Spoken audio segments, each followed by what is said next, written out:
Duke Energy or gremlins. This happened to my uncle over the last few months and I had to share it here. For starters, my aunt passed away last summer from lung disease, and of course that is always difficult for anyone, but for him it was everything. They had that real genuine love like in a movie.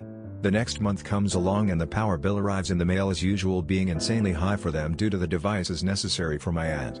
Well, the power is in my aunt's name and my uncle had contacted them informing them of her passing, and they say the power cannot be transferred into my uncle's name as they weren't legally married. They tell my poor grieving uncle, who has lived in this same house with her over 15 years and never had the power disconnected, that he must repay his $250 deposit along with the previous bill to change it to his name. Needless to say, he was not thrilled at the prospect and refused, stating it should have been unnecessary due to their history. Well, they claim they will call back. Due to COVID, the power company cannot turn anyone's power off for being late, and 6 months of power bills accrued. Finally they returned to my uncle on the phone asking why he is 6 months behind and telling him the same story as last time. He then says, okay, now that we owe you over $1,500 I will pay it all but no extra deposit. They refuse, going back and forth, and my uncle has a great idea. Okay, change it to my name and I will pay the deposit, but forget the previous bill, because if I cannot be linked to it then it's not my bill, and I would like to start a new account. He says. She was furious but couldn't do anything about it. Long story short, my uncle cheated the power company out of $1,200 because they tried to take advantage of him during his time of grief. Well done by your uncle. That's awesome. I have natural gas to my house for the fireplace and water heater. Last summer, the meter quit turning, even though the gas kept flowing. I called the gas company many times over about 5 months and they never sent anyone to fix it. Finally they did, but I got 5 months of natural gas for free. We had a sort of similar issue with the power company after Hurricane Ike. The power to most of us was cut for a week due to Dune power lines and they weren't sending meter readers around. So someone in the home office decided to just make a guess as to how much juice we all used. Bill was 4x the normal month. Turns out they decided to pay for all the necessary repairs by overcharging folks who had no power at all. Pretty much everyone in my neighborhood said no and called both the government, who hammers folks who price gouge after a storm, and the local news. We all got new bills in record time. I don't think he actually cheated them, as he was willing to pay, but they played games. He played by their rules and found a loophole. They definitely screwed themselves. Good for your uncle. I swear Duke Energy is terrible. I'm glad your uncle got one over on them. My BF had something similar happen. He lived with his mother, who had the household expenses in her name, including the gas. When she died, he didn't realize that he hadn't paid the gas bill, so it built up for a few months. Then, when he got the final bill notice, he tried calling and getting the gas put in his name. Couldn't, because despite having a death certificate, they wanted the bill paid, even though they were legally supposed to forgive the balance. For 2 years, my BF went without the ability to cook on the gas stove, or use hot water for showers or washing dishes. Then, I came along, and couldn't handle bone-deep cold water showers. Not in the middle of winter. So I called the gas company, and had to go through the chain of command. I knew the debt had to be forgiven, and finally convinced them that they had no choice. They didn't like it, and actually demanded that both his and my name be on the bill.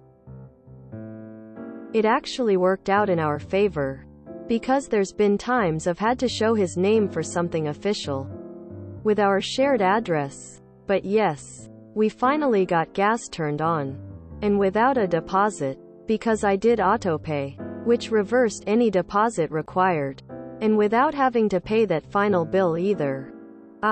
If you ever have a situation where you have a bill in the name of someone that died, most of them have to be forgiven and written off.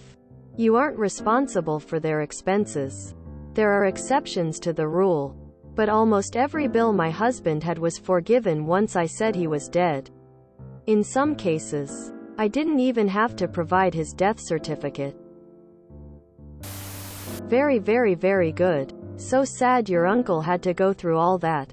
He shouldn't have had to even talk to them beyond the first phone call where they just switched it over to his name without cost. Thanks for sharing the story here. I'm not entirely sure they can't go after your aunt's estate for the bill. But here's hoping it turns out in your uncle's favor. Good for the uncle. My mother once dated one of the Duke boys. No, not Bo or Luke. Way back when. One who distanced himself from the rest of the scheming family and bought himself a tire store and made do on his own without their help. Said he hated the family as they were all greedy bastards. And North Carolina doesn't recognize common law marriage, so the uncle is in the clear.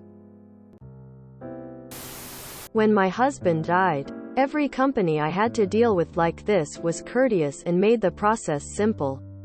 Except two. Comcast and the DMV. Screw them. I live in an area not services by natural gas. So I heat with propane. When I bought the house and informed the supplier that I was the new owner, they tried to tell me that I had to pay for the propane in the tank since the previous owner had skipped out on the bill. A tank of propane costs about $1,200. I explained that their joke, while funny, was not reality, and if they wanted to get any money at all from me, they should pursue the person that actually owed them money instead of a convenient sucker. They argued until I suggested that any attempt to collect a debt not owed by me would be met with legal action. They backed off after that. Yep. And they keep lobbying politicians to raise our rates and then kill solar power credits. Essentially refusing to pay anywhere near what they charge us for the electricity we sell back to them. Please don't insult gremlins in that manner. Long story short, my uncle cheated the power company cheated themselves out of $1,200. There. Fixed it for you. Good. Not all heroes wear capes. Good. They can't have it both ways. He tried being fair about it. They refused. This is a case of corporate leopards and eating faces. Duke sucks. I had a rental I was selling and had the electric in my name for 21 days. I made sure my billing address was my actual address and not the rental. Somehow when the online account was created, the billing address and the rental address became the same in my electronic bill delivery email. Choice was defaulted to paper mail only, so I didn't get the bill. They sent me to collections 30 days after the end of the 21 days. Apparently this is a strategy now. If you enjoyed this video, please check out our playlists full of similar content. Epicaricast is like doom scrolling for your ears. Please like, share, and subscribe.